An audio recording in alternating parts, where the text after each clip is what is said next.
Jerry Brown Travels. Laura here.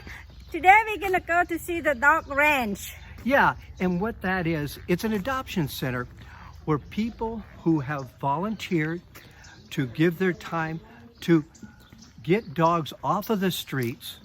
In Mexico, they don't pick up the dog crap, and so it really makes it a mess here. And so they will pick up the dogs, they will take them to the dog ranch where they have medical care. They'll get them all their shots. They will make sure that they are healthy.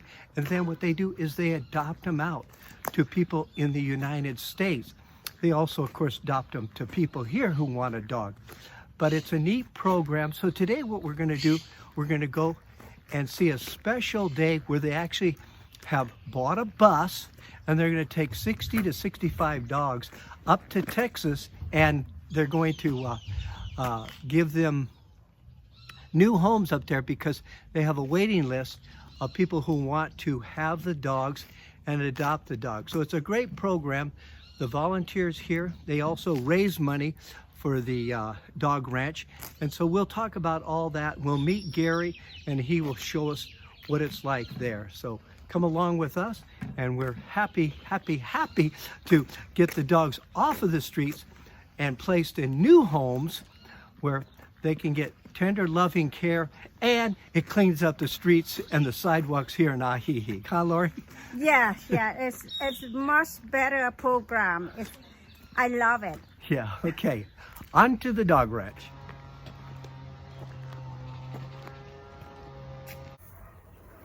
Well, we can take the mask off now. Okay, yeah. Because we're going to social distance here. Uh-huh. So, actually, I want you to know I'm double masking. Oh my goodness. Yeah, because a lot of people warn me on YouTube to be careful. Right. So, Gary, this is a special occasion for us. This area that we're visiting, it's out in the country, and it's a dog ranch. We call it the dog ranch. The dog ranch. And Gary, tell them what your guys are going to be doing in the next few days. This is the first time I've seen this bus. It's been brought down from San Diego and given to us to use to bring dogs north. We're going to be doing about a 20-hour trip to Houston, Texas, and we'll bring approximately 60 dogs, all in this air-conditioned bus, up to Texas, and they'll be awaiting adopters of people that would love our dogs. They have to teach the dogs to speak English because most of these dogs speak Spanish. 65? Between 60 and 65. Wow. It'll hold 65, but it depends upon how many are going to be brought up to be adopted. And I followed a friend up here about 8 years ago, and I volunteer usually once or twice a week, 4 or 5 hours. We have a permanent staff of 3 Mexican workers who help do all the cleaning and maintenance, but and the runs are very large, like backyards, so the dogs are not confined. So they have a long runway. Right, a lot of places to run, and they're usually 3-4 dogs that are friendly with each other that occupy the same run, so they have a lot of company. For many years, we had difficulty adopting dogs. We would adopt 40 or 50 dogs a year, and some of our dogs we got to know really well. You mean adopt them out? No, adopt them locally. Adopt them locally. Yeah, mostly to people in Guadalajara or local people that wanted a pet. Okay. And just in the last couple years, we've connected with a number of shelters in the United States that are very short on dogs. Okay.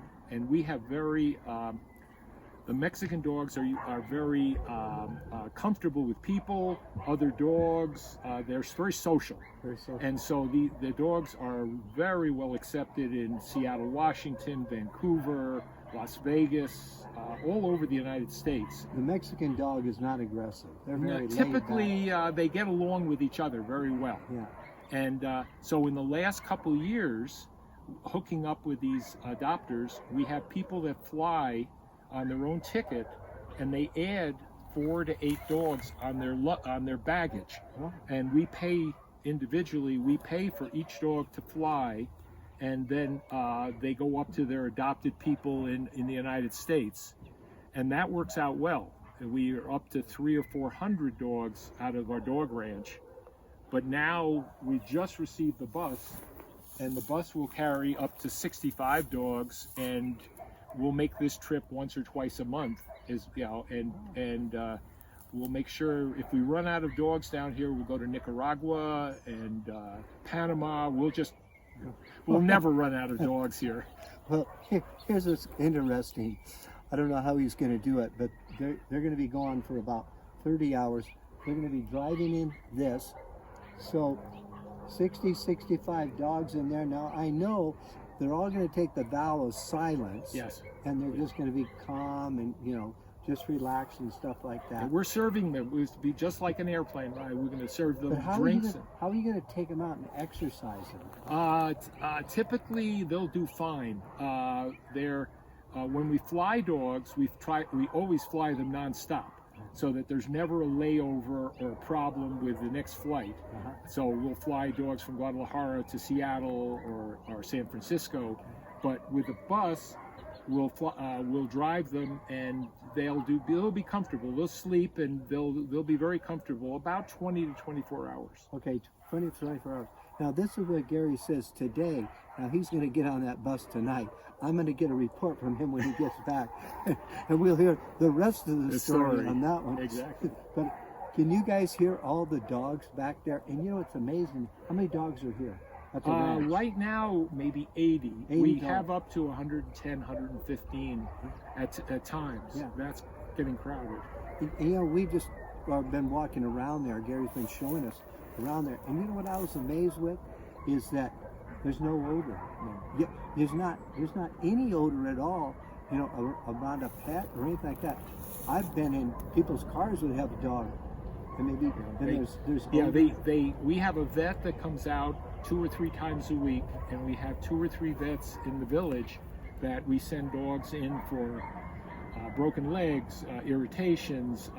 We treat cancer here. We bring in all the dogs, and then if there's a problem, they're well cared for, and everything is kept very clean. Okay. Now, this is quite an expensive venture here. I mean, it's got to be costing a huge amount of money to care for these dogs. How do you guys get your support? How do you manage to make that much? We have a number of people that raise money, and this area is extremely generous. Okay. They not only maintain the ranch here and treat any dog that comes in that they take in, but we fly at about $150 to $200 a dog north. Yeah. And if you do 400 dogs in a year or more, for example, when this bus came, they gave a 3-day notice that it was coming, and there was advertisements on Facebook. And we raised enough money to pay for all the expenses for the transportation back and forth, us staying in a hotel to recuperate and take a shower. The entire venture was covered in 3 days by local people. Okay, so Gary, that's great. Now we're gonna have to. Now, hopefully, we'll be able to see the bus get loaded up here. Yeah, they'll begin in a few minutes. They'll bring out 1 dog at a time. They've all had their shots and paperwork.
Jerry Brown here with Jerry Brown Travels. Laurie here. Today we're gonna go look at the dog range. So just come with us to see how the dog live. And then that was so I don't know. Let's do it again. Wait a minute, Lori. It's not a dog range, it's a dog ranch. Dog ranch, yeah, that's what I said. Okay. We're gonna see the dog what? Dog ranch. Dog ranch, not dog range. Yeah, ranch. Ranch, okay. Ready? Okay. 1, 2, 3, go. Jerry Brown here with Jerry Brown Travels. Lori here.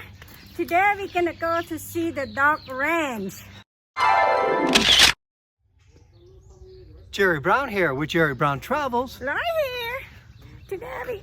Let's try that again. Blooper, blooper, blooper. Dog range. Ranch. Dog ranch. Okay. Okay. 1, 2, 3.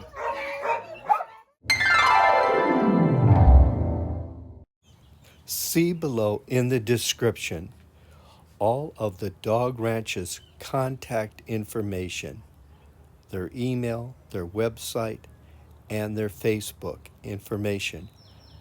If you feel the need that you would like to donate, they would appreciate that.